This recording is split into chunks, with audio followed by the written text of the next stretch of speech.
Yo, Future just had the one of the verse of the years last year on Bullseye 2, where he even went at home, said if my nigga wasn't Jigga, I'll be smashing. He said, I'll go after B and I still smash on C. Nigga got 2/5 on me. Nigga, what are you talking about? Niggas be talking, man. That was a verse here on that Bullseye 2. When you talking about on that Petty 2, you hear Petty 2, that Dirt song all the time. Nigga said, man, my little bitch 22, if she don't keep it P, I'ma smash her mama. Nigga, man, what you talking about? Future got the best bars, quotable bars on the feature tracks. And that's why I be trying to ask niggas and tell niggas, y'all really be outside, y'all be in the bars, y'all be in the clubs, y'all around the women shaking ass, y'all around the strip clubs, y'all be out y'all around the drug dealers, the scammers, the niggas getting money, the dog sellers, the shooters. Like, y'all really outside? Are y'all really outside? That's all I'm trying to say. Because when you outside, these are songs you hearing. When you go in niggas' houses and they got YouTube TV on, there's a whole bunch of little niggas rapping. And Future got the verses on there. Future got the best verses. Niggas are quoting that shit. You go to strip club. When niggas with Push and P come on, Future on that. Push and P come on, it's going crazy. The minute Push and P was slowing down, I'll wait for you came out in the spring, summertime, and that took over. This nigga had the whole year. But this is what I'm saying. Just like my boy Black McBrain said, ABC bars, bro. We talk about Jay-Z, talk about some stuff that sometimes gotta be decoded. Sometimes it's like it's not really ABC bars. You know, yeah, we know who he talking about. He said names. He didn't put it in no smooth, slick way. It was. And we all know why he keep dropping bars at Jay, because Jay threw him a line, and he don't like that. And he been mad about it ever since. What? But who else is taking shots at Hov and still surviving? Why is he mad if he hotter than Hov, and if he over Hov, and when Hov throw you a shot every time you got a hot burst? Not only that, you got to get disrespectful because he not throwing you no other. My nigga wasn't Jigga. I tried to go after beef, and I still smashed. Yeah. Now you want to get disrespectful because I won't respond back to you after I threw you a hard one. He said, yo, you a nigga in the future, a nigga be playing ball with your son. Bro, man, you know every time you see Russell Westbrook on the sideline before the game, that's the first thing niggas think about when they see him throwing the ball at baby Future. Come on, Jay-Z threw you a line. That's why you hot. The hottest nigga in the streets threw a line at you, and that's why you hot. Just keep it a buck. Threw a line. And that boy's still mad. Listen, dog. If Jay-Z not the hottest. What do you mean Jay-Z not? Jay-Z's not the hottest what? If Jay-Z not the hottest in the streets, then I mean, Jay-Z. Mad? He even think Jay-Z hotter than him. Yeah, bro, Future and Hov done track together. You know, they straight. Future wrote Drunken Love. Like, it's all love. But I think Future one of the only niggas that could really, take shots at Hov and say certain things, and Hov can't do nothing about it because, nigga, what you gonna do to the wizard? You can't do nothing, Hov. You can't make no diss. Okay. Oh, yeah, niggas playing football with your son. He already threw a line at you. You threw a line, and it's cool. That's it. But if Future keep coming back with these bars, Hov ain't got to say nothing. But these bars is catchy. And just to round out what we're saying is this. This is my point. Number one, somebody mentioned Larry June. I'm an avid Larry June listener. I listen to tons of hip hop. I listen to tons of music, period. Like I said, I was just listening to Somebody said that verse was real personal. Yeah, man. And it was one of the verse of the year. That was a potent verse that Jay-Z threw at your boy. It was cool, but this is what I'm saying, though. This is my point. To wrap up the topic, it was a bad faith argument by 50 Cent because, like I said, it's trying to compare somebody who's actively in the game to somebody who's retired, and you're just setting somebody up for a losing argument. And why didn't you say, like, you're more relevant in the streets than Jay-Z? Why didn't you say that? Because comparing Future, you throwing Future an alley-oop. I don't think it's a bad faith argument, bro. You know what? You might be right. You know why you might be right? I didn't see Future on the Grammy stage, bro. And you know why you might be right? But he did win a Grammy, though, for Wait For You. I ain't seen him performing. But no, because he didn't have to. But them other niggas can coon. But this is what I'm saying. Yeah. I think the reason why you don't say it's a bad faith argument and I'm not trying to take your point, but I'm just trying to be on some synergy shit where you might be saying this. If Jay-Z's such a lot and he's no rapper and everybody loves Jay-Z so much, why don't Jay-Z get the same love nationally on his records that Future gets on records that never charted nationally? If Hov's supposed to be this big rapper and everybody's supposed to know all these Hov bars and all these Hov songs, What love Future getting though?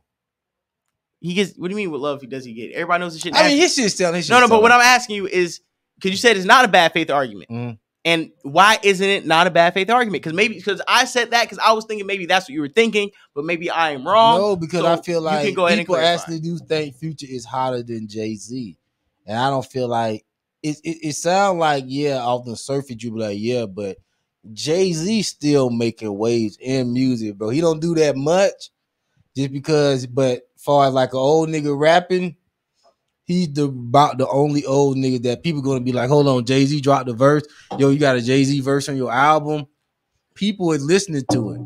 So I just feel like, you know what I mean? Even that joint he did with Nas, people were dick riding that. That little first song he did with DJ with Khaled. the Japanese whiskey, that was bullshit. That shit was trash. And niggas was dick riding. That's what I'm saying. Like, I see people like, yo, that's why Jay-Z, my problem with Hov. It's like niggas, it's like Hov can say something stupid and niggas gonna be like, oh God, bar. It's like niggas be ready to meet Glaze Hov. Where like when they be like, oh, FBJ, you hating on Hov? I'm like, bro, I'm not hating on Hov, but the way y'all are tripping, you gotta have somebody who's gonna be objective and say it's trash.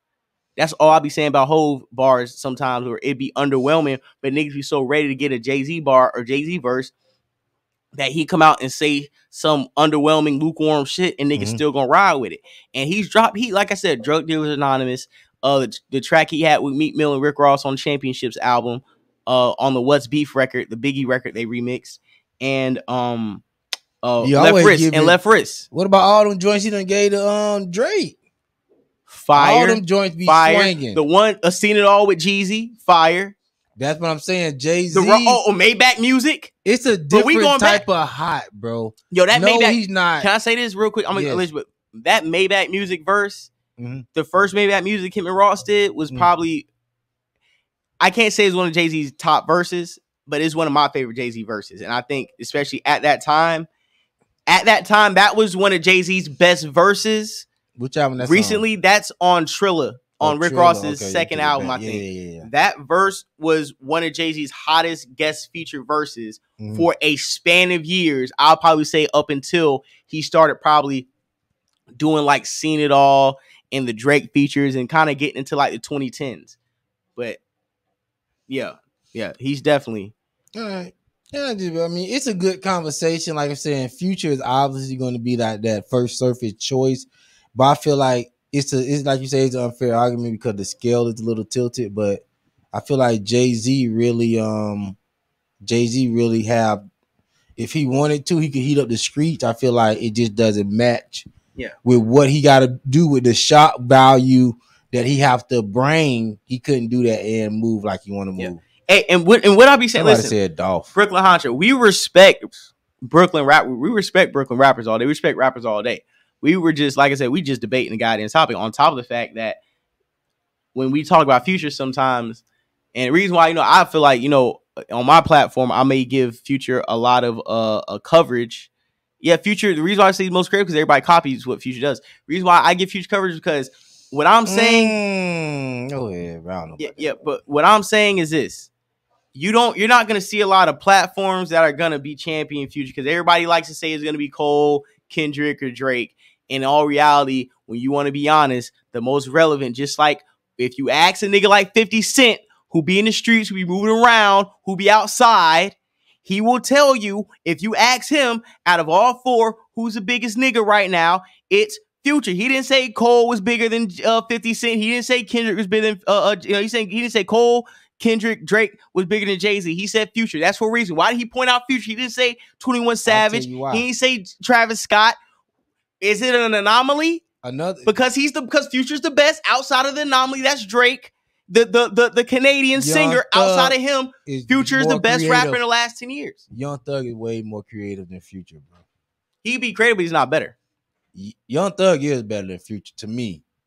I love Young. That's one of my favorite rappers. Future to me, I feel like Young Thug got more styles. Young Thug. Other people use Young Thug styles and be successful, bro. I feel like, honestly, Young Thug and Future is like, it's close, but I'm always going to give it to Future because I'll say this. Young Thug can make great music. Young Thug can make great music, but the difference between Young Thug and Future is they can make the same amount of music at the same pace, but Future does a tremendously way better job, like light years ahead of curating records and putting them out and pushing certain records and knowing what records are going to pop and knowing what records are going to sit back, hopping on the right features. And Young Thug recently kind of was starting to know how to do that, but Young Thug wasted a lot of years and a lot of great albums, music, mixtapes, and singles and songs that are classic. Instead of pushing those records, even Leor Cohen told him in that 300 meeting with Kevin Liles back in the day. You remember you seen that? Mm-hmm. There's an office. And Leor Cohen was telling Young Thug, bro, you have classic records, but you don't want to push these records. It's going to take months for these to pop. If you're not going to push them and you're going to drop and keep trying to drop shit, you're never going to get the return on anything you're doing. We're never going to recoup on the money, and you're never going to get the type of fame that your peers have, because we can never work a record long enough to make it pop because you're already 2 albums deep. By the time we got it on the radio, we hit you back and you 2 albums ahead. And we can never sit you down long enough to push a record, whereas Future, it's like, okay, this is going to pop and we're going to push that. This is going to pop, we're going to push that. They have the same amount of hits on the catalog. Future just knows how to solidify, make his count. Man, salute the Future, man. And we got the other topic with YSL Woody. Speaking of Young Thug, great segue.